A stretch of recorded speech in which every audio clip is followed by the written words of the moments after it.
Zacarias. Unang kabanata. Nang ika-8 buwan ng ika-2 taon ni Dario, dumating ang salita ng Panginoon kay Zacarias na anak ni Berechias, na anak ni Iddo na propeta, na nagsasabi, "Ang Panginooy totoong naghinanakit sa inyong mga magulang. Kaya't sabihin mo sa kanila, ganito ang sabi ng Panginoon ng mga hukbo. Manumbalik kayo sa akin, sabi ng Panginoon ng mga hukbo, at ako'y manunumbalik sa inyo, sabi ng Panginoon ng mga hukbo. Huwag kayong maging gaya ng inyong mga magulang na siyang mga pinagsabihan ng mga unang propeta na nangagsabi, ganito ang sabi ng Panginoon ng mga hukbo, manumbalik kayo ngayon na mula sa inyong mga masamang lakad at sa inyong mga masamang gawain.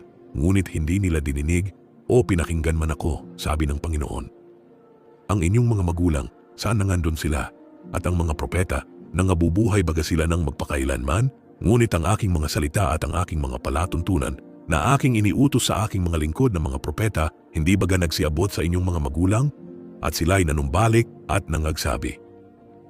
Kung paano ang inisip na gawin ng Panginoon ng mga hukbo sa amin ayon sa aming mga lakad at ayon sa aming mga gawa, gayon ang ginawa niya sa amin.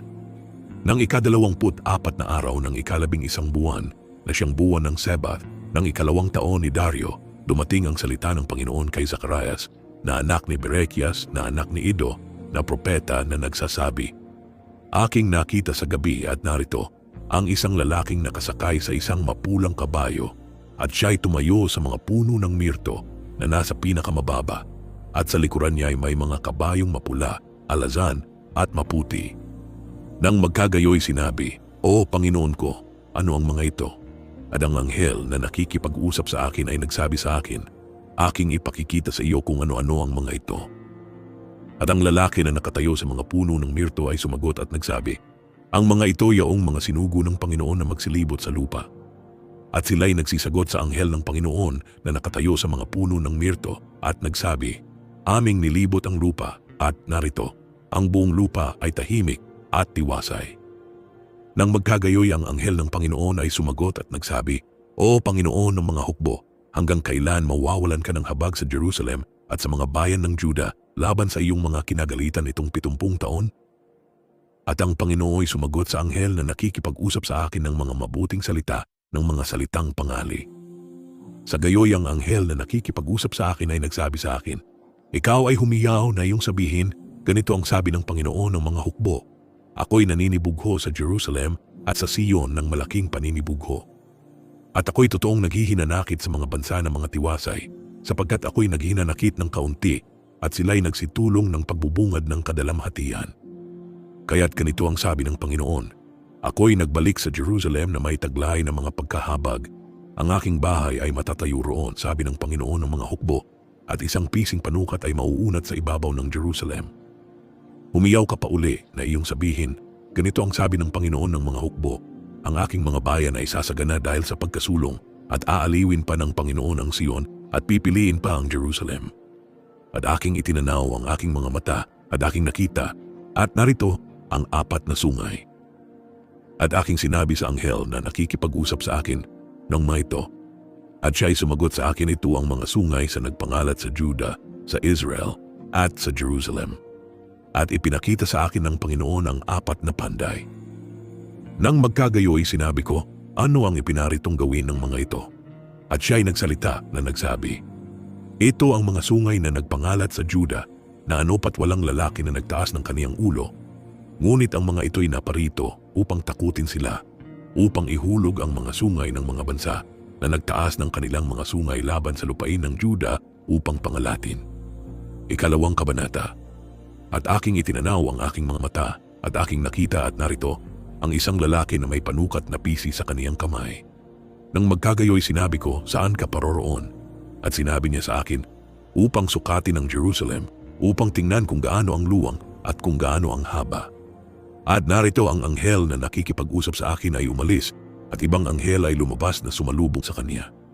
At sinabi sa kanya, tumakbo ka, iyong salitain sa binatang ito na sabihin, ang Jerusalem ay tatahanan na parang mga nayon na walang mga kuta dahil karamihan ng mga tao at hayop doon. Sapagkat ako, sabi ng Panginoon, ay magiging sa kanya ay isang kutang apoy sa palibot at ako'y magiging kaluwalhatian sa gitna niya.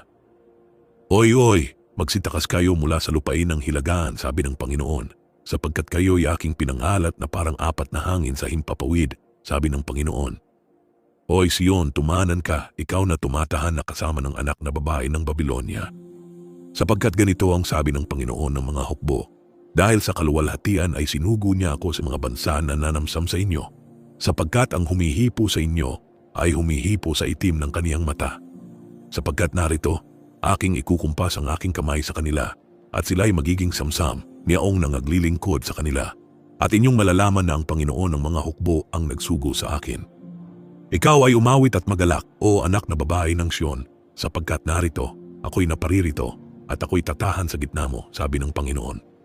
At maraming bansa ay magpipisan sa Panginoon sa araw na yaon, at magiging aking bayan, at ako'y tatahan sa gitna mo, at iyong malalaman na ang Panginoon ng mga hukbo ay siyang nagsugo sa akin sa iyo. At mamanahin ng Panginoon ang Juda na pinakabahagi niya sa banal na lupain at pipiliin pa ang Jerusalem. Tumahimik ang lahat na tao sa harap ng Panginoon sapagkat siya'y gumising na sa kaniyang banal na tahanan. 3 kabanata. At ipinakita niya sa akin si Josue na pangulong saserdote na nakatayo sa harap ng anghel ng Panginoon at si Satanas na nakatayo sa kaniyang kanan upang maging kaniyang kaaway. At sinabi ng Panginoon kay Satanas, sawayin ka nawa ng Panginoon o Satanas. Oo, ang Panginoon na pumili ng Jerusalem ay sumaway nawa sa iyo. Di ba ito'y isang dupong na naagaw sa apoy? Si Josue nga ay nabibihisan ng maruming kasuutan at nakatayo sa harap ng anghel. At siya ay sumagot at nagsalita sa mga yaon na nangakatayo sa harap niya na nagsabi, hubarin ninyo ang mga maruming suot sa kaniya. At sa kaniya ay kaniyang sinabi, narito, aking pinaram ang iyong kasamaan at aking susuutan ka ng mainam na kasuutan. At aking sinabi, suutan siya nila ng isang magandang mitra sa kaniyang ulo. Sa gayo'y sinuutan siya ng magandang mitra sa kaniyang ulo at sinuutan siya ng mga kasuutan. At ang anghel ng Panginoon ay nakatayo sa siping. At ang anghel ng Panginoon ay tumutol kay Josue na nagsabi, ganito ang sabi ng Panginoon ng mga hukbo, kung ikaw ay lalakad sa aking mga daan at kung iyong iingatan ang aking bilin, iyo nga ring hahatulan ang aking bayan at iyo ring iingatan ang aking mga looban at bibigyan kita ng kalalagyan sa gitna ng mga ito na nangakaharap. Dinggin mo ngayon, O Josue, na pangulong saserdote, dinggin mo at ng iyong mga kasama na nangakaupo sa harap mo, sapagkat sila ay mga taong pinakatanda, sapagkat narito, aking ilalabas ang aking lingkod na sangga. Sapagkat narito, ang bato na aking inilagay sa harap ni Josue, sa ibabaw ng isang bato ay may 7 mata, narito, aking iuukit ang ukit niyaon, sabi ng Panginoon ng mga hukbo, at aking aalisin ang kasamaan ng lupaing yaon sa isang araw. Sa araw na yaon, sabi ng Panginoon ng mga hukbo, tatawagin ng bawat isa sa inyo ang kaniyang kapua sa lilim ng puno ng ubas at sa lilim ng puno ng igos. 4 na kabanata. At ang anghel na nakipag-usap sa akin na bumalik at ginising ako, na gaya ng tao na nagigising sa kaniyang pagkakatulog. At sinabi niya sa akin, ano ang iyong nakikita? At aking sinabi, ako'y tumingin, at narito isang kandelero na taganas na ginto na may taza sa ibabaw niyaon at ang 7 ilawan niyaon sa ibabaw. May 7 tubo sa bawat isa sa mga ilawan na nasa ibabaw niyaon. At may 2 puno ng olibo sa siping niyaon, isa sa dakong kanan ng taza at ang isa sa dakong kaliwa niyaon. At ako'y sumagot at nagsalita sa anghel na nakikipag-usap sa akin na aking sinabi, anong mga bagay ito, Panginoon ko? Nang magkagayoy ang anghel na nakikipag-usap sa akin ay sumagot na nagsabi sa akin, hindi mo ba nalalaman kung ano ang mga ito? At aking sinabi, hindi, Panginoon ko. Nang magkagayoy siya ay sumagot at nagsalita sa akin na nagsasabi, to ang salita ng Panginoon kay Zorobabel na sinasabi, hindi sa pamamagitan ng kalakasan ni ng kapangyarihan, kundi sa pamamagitan ng aking espiritu, sabi ng Panginoon ng mga hukbo.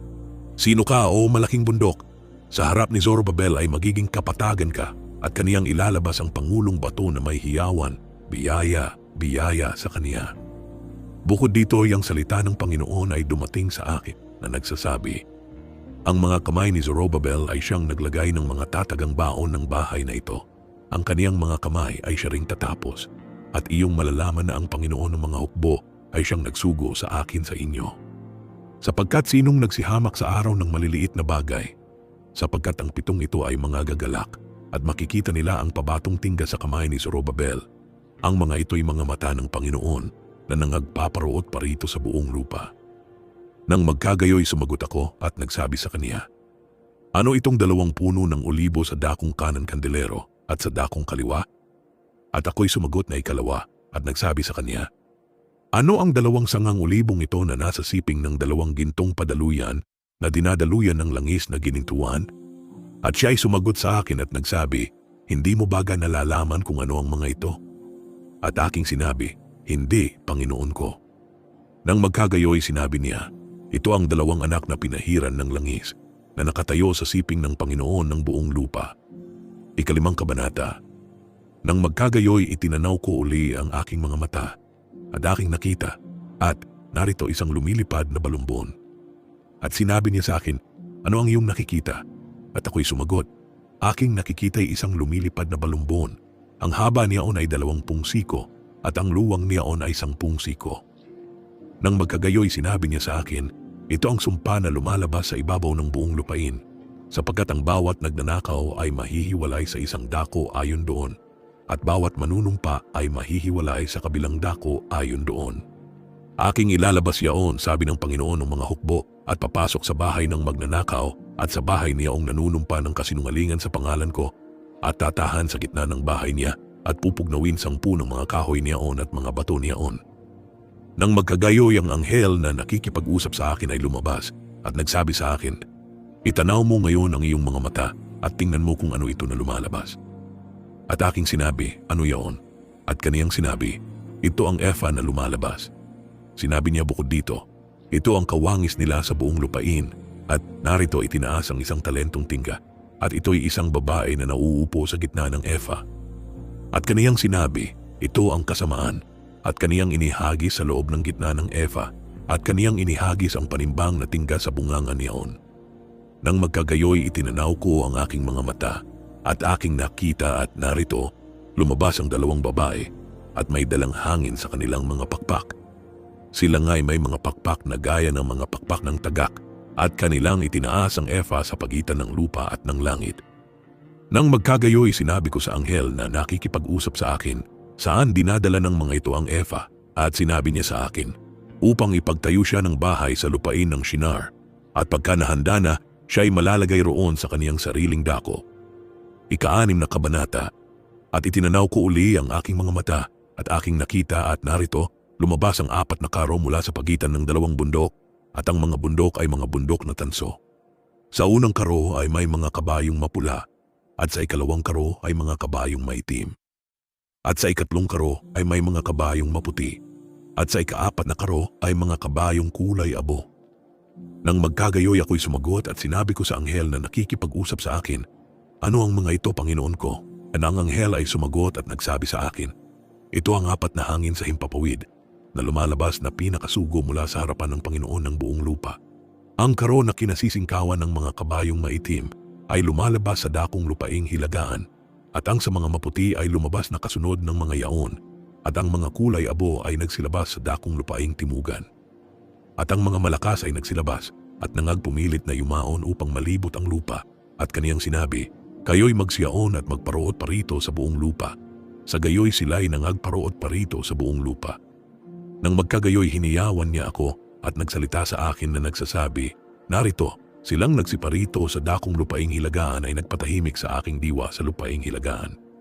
At ang salita ng Panginoon ay dumating sa akin na nagsasabi, kumuha ka sa ng abihag kay Heldai, kay Tobias at kay Jedaiah, at yumaon ka sa araw ding yaon at pumasok ka sa bahay ni Josias na anak ni Zephanias na nagsibalik mula sa Babylonia.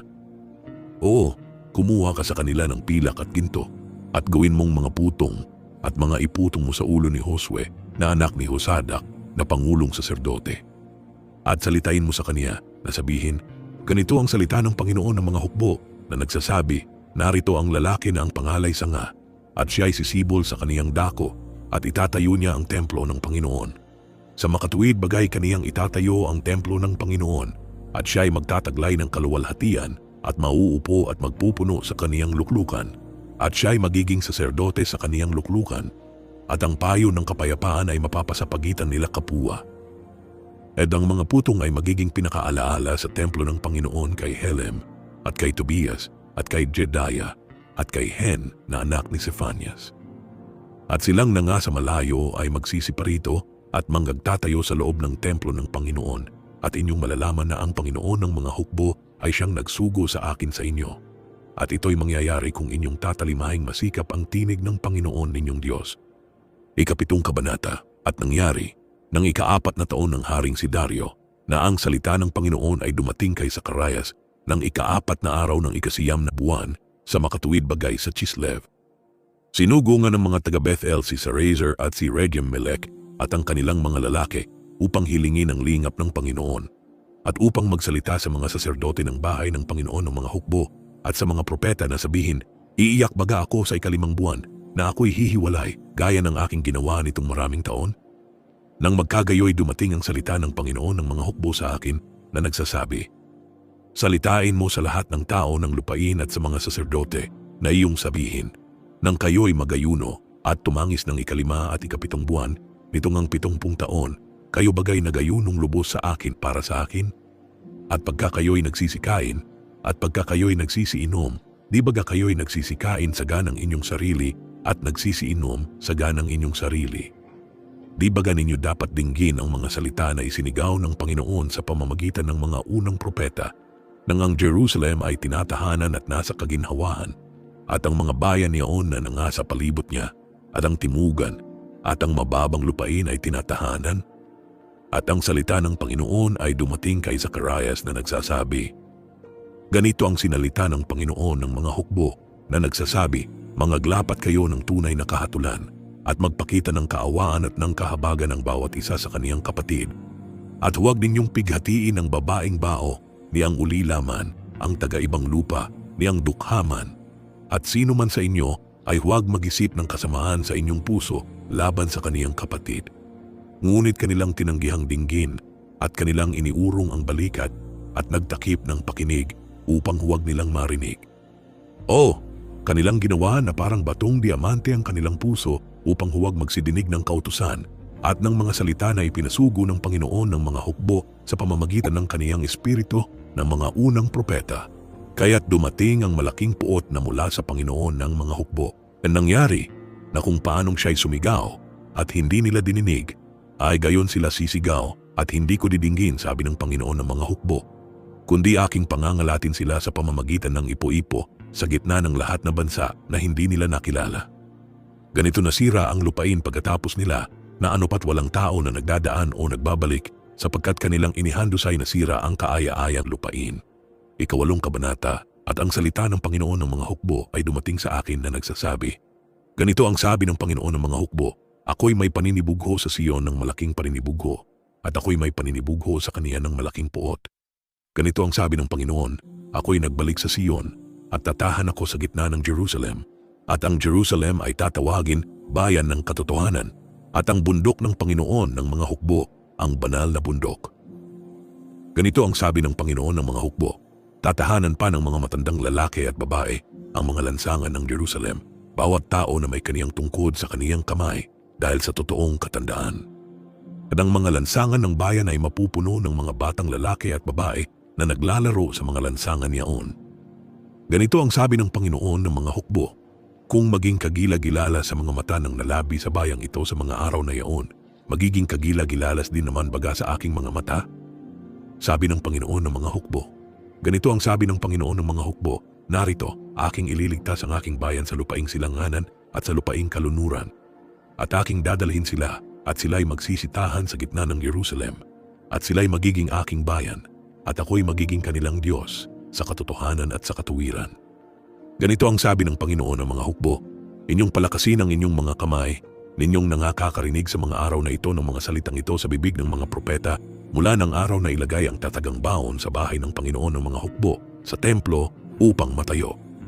Sapagkat bago dumating ang mga araw na yaon ay walang upa sa tao ni anumang upa sa hayop, at wala ring anumang kapayapaan doon sa lumalabas o pumapasok dahil sa kaaway, sapagkat aking inilagay ang lahat na tao na bawat isa'y laban sa kaniyang kapwa. Ngunit ngayoy sa nalabi sa bayang ito ay hindi ako magiging gaya ng mga unang araw, sabi ng Panginoon ng mga hukbo. sapagkat magkakaroon ng binhi ng kapayapaan, ang puno ng ubas ay magbubunga, at ang lupa'y mapapakinabangan, at ibibigay ng langit ang kaniyang hamog, at aking ipamamana sa nalabi sa bayang ito ang lahat na bagay na ito. At mangyayari na kung paanong kayo'y naging isang sumpa sa gitna ng mga bansa, o sangbahayan ni Juda at sangbahayan ni Israel, gayon ko kayo ililigtas, at kayo'y magiging isang kapalaran. Huwag kayong mga takot, kundi inyong palakasin ang inyong mga kamay. Sapagkat ganito ang sabi ng Panginoon ng mga hukbo, kung paanong inisip kong gawan kayo ng masama, nang mungkahiin ako ng inyong mga magulang sa puot, sabi ng Panginoon ng mga hukbo, at hindi ako nagsisi. Gayon ko uli inisip sa mga araw na ito na gawan ng mabuti ang Jerusalem at ang sangbahayan ni Juda. Huwag kayong mga takot, ito ang mga bagay na inyong gagawin. Magsalita ang bawat isa sa inyo ng katotohanan sa kaniyang kapwa. Humatol kayo ng katotohanan at kapayapaan sa inyong mga pintuang bayan. At huwag mag-isip ang sino man sa inyo ng kasamaan sa inyong puso laban sa kaniyang kapwa. At huwag ninyong ibigin ang sinungaling na sumpa, sapagkat ang lahat ng ito ay mga bagay na aking kinapupuutan, sabi ng Panginoon. At ang salita ng Panginoon ng mga hukbo ay dumating sa akin na nagsasabi, ganito ang sabi ng Panginoon ng mga hukbo, ang ayunos ay ka-4 na buwan, at ang ayunos ay ka-5, at ang ayunos ay ka-7, at ang ayunos ay ka-10, ay magiging sa sangbahayan ni Juda ay kagalakan at kaligayahan, at mga masayang kapistahan, kaya't inyong ibigin ang katotohanan at kapayapaan. Ganito ang sabi ng Panginoon ng mga hukbo, mangyayari pa na darating ang mga bansa at ang nagsisitahan sa maraming bayan. At ang nagsisitahan sa isang bayan ay paroroon sa isa na magsasabi, magsiparoon tayong madali na ating hilingin ang lingap ng Panginoon at hanapin ang Panginoon ng mga hukbo.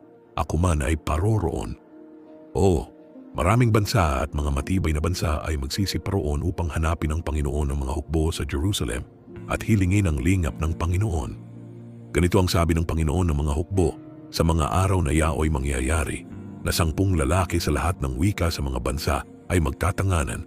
Sila nga'y magsisitangan sa laylayan niya na Judyo na mangagsasabi, kami ay magsisiyaong kasama mo sapagkat aming narinig na ang Diyos ay kasama mo. Ika-9 na kabanata. Ang hula na salita ng Panginoon laban sa lupain ng Hadrak at Damasco ang magiging pahingahang dako niyon sapagkat ang mata ng tao at ang lahat ng mga lipi ng Israel ay nasa Panginoon.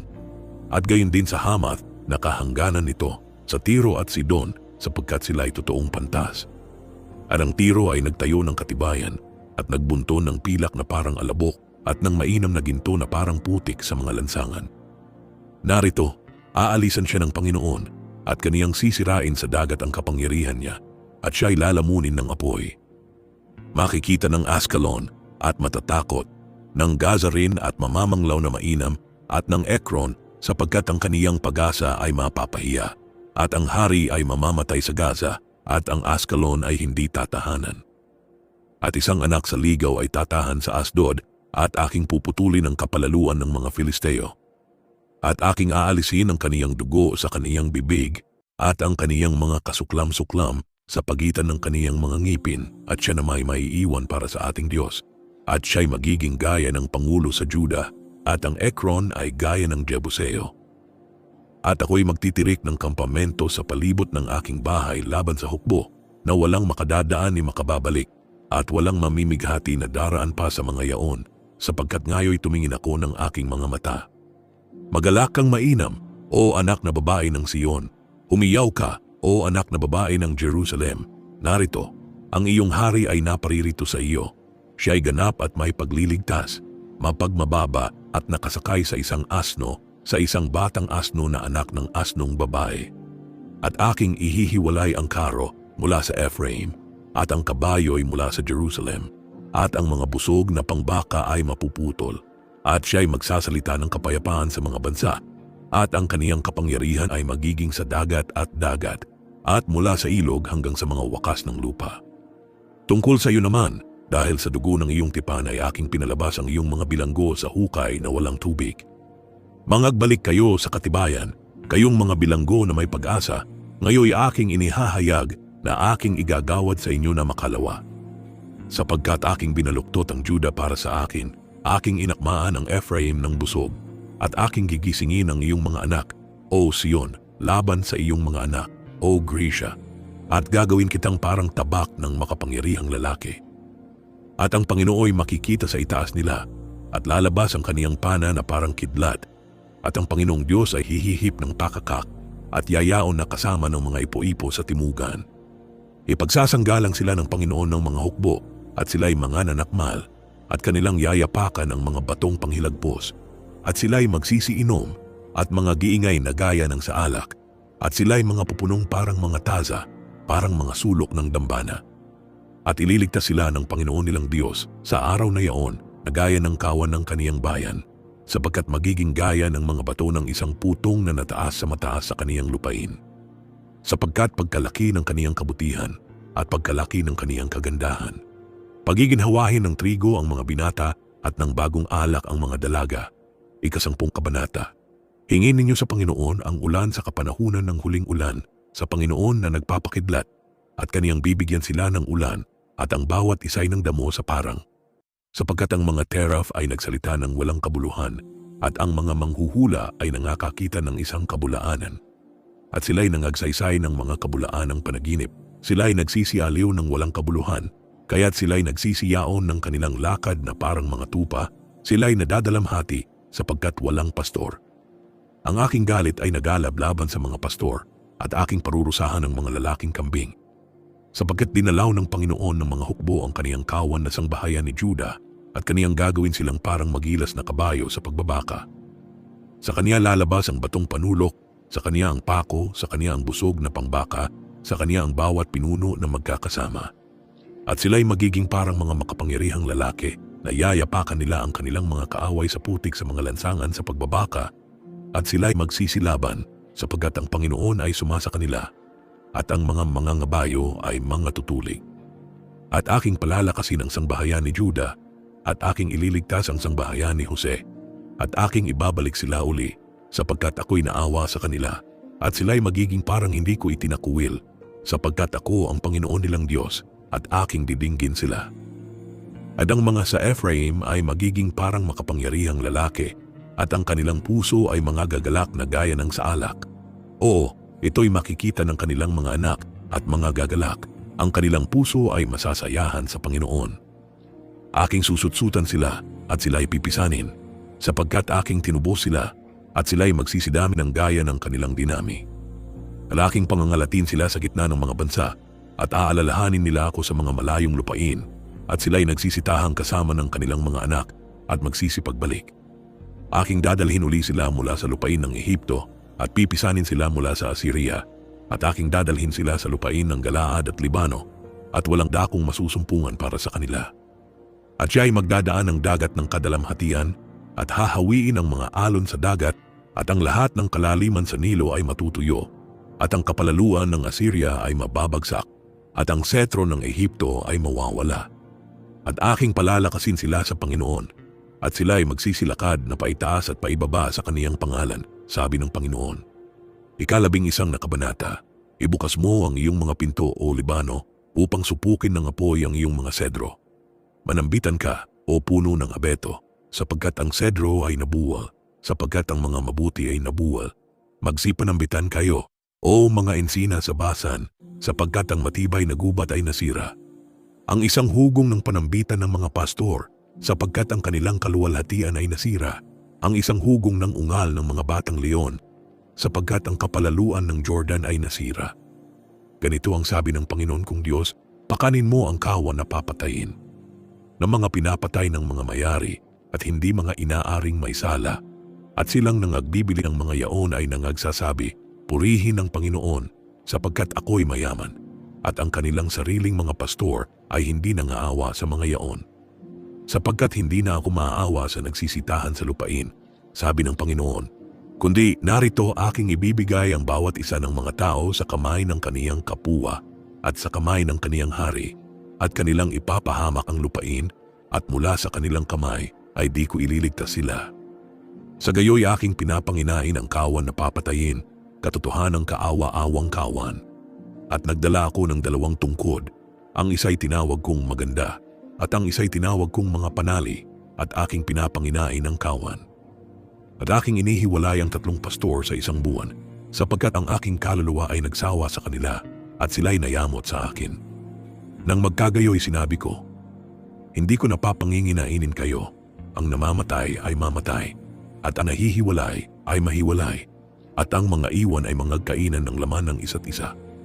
At hinawakan ko ang aking tungkod na maganda at aking binali upang aking sirain ang aking tipan na aking ipinakipagtipan sa lahat ng mga bayan. At nasira ng araw na yaon, at ganito nakilala ng kaawa-awa sa kawan na nagmamasid sa akin na yaoy salita ng Panginoon. At sinabi ko sa kanila, kung inaakala ninyong mabuti, bigyan ninyo ako ng aking kaupahan, at kung hindi, inyong pabayaan. Sa gayoy kanilang tinimbangan ng kaupahan ko ng 30 putol na pilak. At sinabi ng Panginoon sa akin, ihagis mo sa magpapalyok ang mainam na halaga na aking inihalaga sa kanila. At aking kinuha ang 30 putol na pilak at inihagis ko sa magpapalyok sa bahay ng Panginoon. Nang magkagayoy, binali ko ang aking isang tungkod sa makatuwid bagay ang mga panali upang aking masira ang pagkakapatiran ng Yuda at ng Israel. At sinabi sa akin ng Panginoon, magdala ka pa uli ng mga kasangkapan ng isang mangmang na pastor. Sapagkat narito, ako'y magtitindig ng isang pastor sa lupain na hindi dadalawin niyaong nangahihiwalay, ni hahanapin man niyaong nangaliligaw, ni pagagalingin man niyaong mga pilay, ni papanginginainin man niyaong mga magaling, kundi kaniyang kakanin ang laman ng mataba at lulurayin ang kanilang mga kuko. Sa aba ng walang kabuluhang pastor na nagpapabaya ng kawan, ang tabak ay sasapit sa kaniyang kamay at sa kaniyang kanang mata. Ang kaniyang kamay ay matutuyong mainam at ang kaniyang kanang mata ay lalabong lubos. 12 na kabanata. Ang hula na salita ng Panginoon tungkol sa Israel. Ganito ang sabi ng Panginoon na nag-uunat ng langit at naglalagay ng mga patibayan ng lupa at naglalang ng diwa sa loob ng tao. Narito, aking gagawin ng Jerusalem na isang tazang panglito sa lahat ng bayan na sa palibot, at sa Judah man ay magiging gayon sa pagkubkob laban sa Jerusalem. At mangyayari sa araw na yaon na aking gagawin ng Jerusalem na isang batong mabigat sa lahat ng bayan. Lahat ng magsipasan sa kanya ay mga susugatang mainam, at ang lahat na bansa sa lupa ay magpipisan laban sa kaniya. Sa araw na yaon, sabi ng Panginoon, aking tutuligin ang bawat kabayo at ang kaniyang sakay ng pagkaulol, at aking ididilat ang aking mga mata sa sangbahayan ni Juda, at aking bubulagin ang bawat kabayo ng mga bayan. At ang mga pinakapuno sa Juda ay mangagsasabi sa sarili, ang mga nananahan sa Jerusalem ay aking kalakasan sa Panginoon ng mga hukbo na kanilang Diyos. Sa araw na yaoy gagawin kong parang kawali ng apoy sa panggatong ang mga pinakapuno sa Juda at parang sulo na apoy sa gitna ng mga bigkis, at kanilang sasakmalin ang buong bayan sa palibot, sa kanan at sa kaliwa. At ang Jerusalem ay tatahan pa uli sa kaniyang sariling dako sa makatuwid bagay sa Jerusalem. Ililigtas naman na una ng Panginoon ang mga tolda ng Juda upang ang kaluwalhatian ng sangbahayan ni David at ang kaluwalhatian ng mga mananahan sa Jerusalem ay huwag magmalaki sa Juda.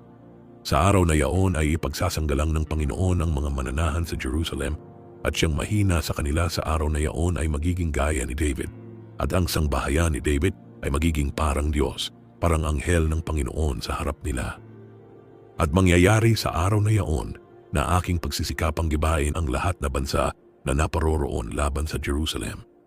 At aking bubuhusan ang sangbahayan ni David at ang mga mananahan sa Jerusalem ng espiritu ng biyaya at ng daing, at sila'y magsisitingin sa akin na kanilang pinalagpasan.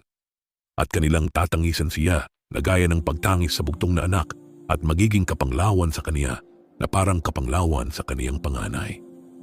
Sa araw na yaon ay magkakaroon ng malaking pagtangis sa Jerusalem na gaya ng pagtangis kay Adad Rimon sa libis ng Megiddo. At ang lupain ay tatangis, bawat angkan ay bukod.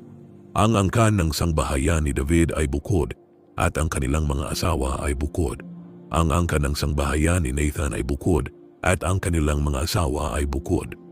Ang angkan ng sangbahayan ni Levi ay bukod, at ang kanilang mga asawa ay bukod. Ang angkan ni Simei ay bukod, at ang kanilang mga asawa ay bukod. Ang lahat na angkang nalabi, bawat angkan ay bukod, at ang kanilang mga asawa ay bukod. 13 na kabanata. Sa araw na yaon ay mabubuksan ang isang bukal sa sangbahayan ni David at sa mga mananahan sa Jerusalem, sa kasalanan at sa karumihan. At mangyayari sa araw na yaon, sabi ng Panginoon ng mga hukbo, na aking ihihiwalay sa lupain ang mga pangalan ng mga Diyos-Diyosan at sila'y hindi na mga alaala pa. At aking palalayasin naman ang mga propeta at ang karumaldumal na espiritu sa lupain. At mangyayari na pagka ang sinuman ay manghuhula, sasabihin nga sa kaniya ng kaniyang ama at ng kaniyang ina na nanganak sa kaniya, ikaw ay hindi mabubuhay, sapagkat ikaw ay nagsasalita ng kabulaanan sa pangalan ng Panginoon, at palalagpasan siya ng kaniyang ama at ng kaniyang ina na nanganak sa kaniya-kaniya, samantalang siya ay nanghuhula. At mangyayari sa araw na yaon na ang mga propeta ay mga hihiya bawat isa dahil sa kaniyang pangitain, pagka siya ay nanghuhula. Hindi man sila magsusuot ng kasuotang balahibo upang mangdaya, kundi kaniyang sasabihin, ako'y hindi propeta, ako'y mangbubukid sa lupa, sapagkat ako'y pinapaging alipin mula sa aking pagkabinata. At sasabihin ng isa sa kaniya, ano ang mga sugat na ito sa pagitan ng iyong mga bisig? Kung magkagayoy siya'y sasagot, iyan ang mga naging sugat ko sa bahay ng aking mga kaibigan. Gumising ka o tabak laban sa pastor ko at laban sa lalaki na aking kasama, sabi ng Panginoon ng mga hukbo. Saktan mo ang pastor at ang mga tupa ay mga ngalat, at aking ipipihit ang aking kamay laban sa mga maliit. At mangyayari na sa buong lupain, sabi ng Panginoon, 2 bahagi ay mahihiwalay at mamamatay, ngunit ang ikatlo ay maiiwan. At aking dadalhin ang ikatlong bahagi sa apoy, at sila'y dadalisayin ko na parang pilak na dalisay, at sila'y susubukin ko na parang pagsubok sa ginto. Sila'y magsisitawag sa aking pangalan, at akin silang didinggin. Aking sasabihin, siya'y bayan ko, at kanilang sasabihin, ang Panginoon ay aking Diyos. 14 na kabanata. Narito ang araw ng Panginoon ay dumarating, na ang iyong samsam ay babahagiin sa gitna mo. Sapagkat aking pipisanin ang lahat na bansa laban sa Jerusalem sa pagbabaka, at ang bayan ay masasakop, at ang mga bahay ay lolooban, at ang mga babae ay dadahasin, at ang kalahati ng bayan ay yayaon sa pagkabihag, at ang nalabi sa bayan ay hindi mahihiwalay sa bayan. Kung magkagayoy lalabas ang Panginoon at makikipaglaban sa mga bansang yaon, gaya ng siya'y makipaglaban sa araw ng pagbabaka.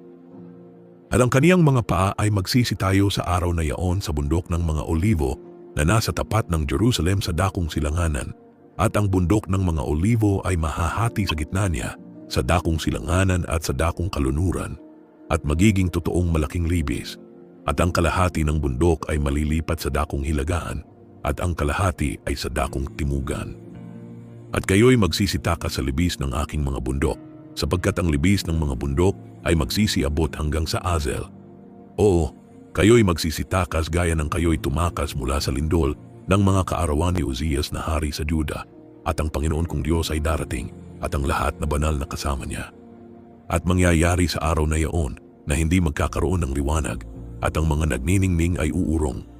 Ngunit magiging isang araw na kilala sa Panginoon, hindi araw at hindi gabi, ngunit mangyayari na sa gabi ay magliliwanag. At mangyayari sa araw na yaon na ang buhay na tubig ay magsisibalong mula sa Jerusalem. Kalahati niya ay sa dakong dagat silanganan, at kalahati niya ay sa dakong dagat kalunuran. Sa taginit at sa tagginaw mangyayari. At ang Panginoon ay magiging hari sa buong lupa. Sa araw na yaoy magiging ang Panginoon ay isa, at ang kaniyang pangalan ay isa. Ang buong lupain ay magiging gaya ng Araba mula sa Geba hanggang sa Rimon na timugan ng Jerusalem. At siya ay matataas at tatahan sa kaniyang dako mula sa pintuang bayan ng Benjamin hanggang sa dako ng unang pintuang bayan hanggang sa sulok na pintuang bayan, at mula sa muog ng Hananel hanggang sa pisaan ng ubas ng hari. At ang mga tao ay magsisitahan doon, at hindi na magkakaroon pa ng sumpa, kundi ang Jerusalem ay tatahang tiwasay. At ito ang salot na ipananalot ng Panginoon sa lahat na bayan na nakipagdigma laban sa Jerusalem. Ang kanilang laman ay matutunaw samantalang sila ay nangakatayo ng kanilang mga paa, at ang kanilang mga mata ay mga tutunaw sa kanilang ukit, at ang kanilang dila ay matutunaw sa kanilang bibig. At mangyayari sa araw na yaon na magkakaroon ng isang malaking kaingay sa gitna nila na mula sa Panginoon, at hahawak ang bawat isa sa kanila sa kamay ng kaniyang kapwa, at ang kamay niya ay mabubuhat laban sa kamay ng kaniyang kapwa. At ang Juda naman ay makikipaglaban sa Jerusalem, at ang kayamanan ng lahat na bansa sa palibot ay mapipisan ginto at pilak at kasuutan na totoong sagana. At magiging kayo ng salot sa kabayo, sa mula, sa kamelyo, at sa asno, at sa lahat ng hayop na naroroon sa mga kampamentong yaon na gaya ng salot na ito. At mangyayari na bawat maiwan sa lahat na bansa na naparoon laban sa Jerusalem ay aahon taon-taon upang sumamba sa hari, sa Panginoon ng mga hukbo, at upang ipangilin ang mga kapistahan ng mga balag. At mangyayari na ang sinuman sa mga angkan sa lupa na hindi umahon sa Jerusalem upang sumamba sa hari, sa Panginoon ng mga hukbo, sila'y mawawalan ng ulan. At kung ang angkan ng Ehipto ay hindi umahon at hindi pumaroon, mawawalan din ng ulan sila, magkakaroon ng salot na ipinanalot ng Panginoon sa mga bansa na hindi magsisiyahon upang ipagdiwang ang kapistahan ng mga balag. Ito ang magiging kaparusahan sa Ehipto at kaparusahan sa lahat na bansa na hindi magsisiyahon upang ipagdiwang ang kapistahan ng mga balag. Sa araw na yaon ay magkakaroon sa mga kampanilya ng mga kabayo, kabanalan sa Panginoon, at ang mga palyok sa bahay ng Panginoon ay magiging gaya ng mga tasa sa harap ng dambana. O bawat palyok sa Jerusalem at sa Juda ay aari banal sa Panginoon ng mga hukbo, at silang lahat na nangagahain ay magsisiparoon at magsisikuha niyaon at magpapakulo roon. At sa araw na yaon ay hindi na magkakaroon pa ng Kananeo sa bahay ng Panginoon ng mga hukbo,